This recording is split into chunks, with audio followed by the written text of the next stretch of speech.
সাভারের জাতীয় স্মৃতিসৌধে মহান মুক্তিযুদ্ধে আত্মোৎসর্গকারী বীর শহীদদের প্রতি শ্রদ্ধা জানিয়েছেন বিএনপির ভারপ্রাপ্ত চেয়ারম্যান তারেক রহমান। রাত 10টা 4 মিনিটে তিনি জাতীয় স্মৃতিসৌধ প্রাঙ্গণে প্রবেশ করেন।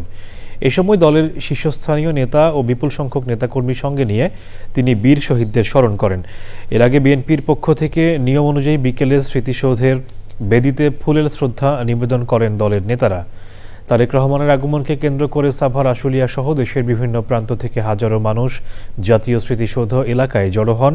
ব্যানার, ফেস্টুন হাতে হাজার হাজার নেতাকর্মীর উপস্থিতিতে পুরো এলাকা উৎসবমুখর হয়ে ওঠে।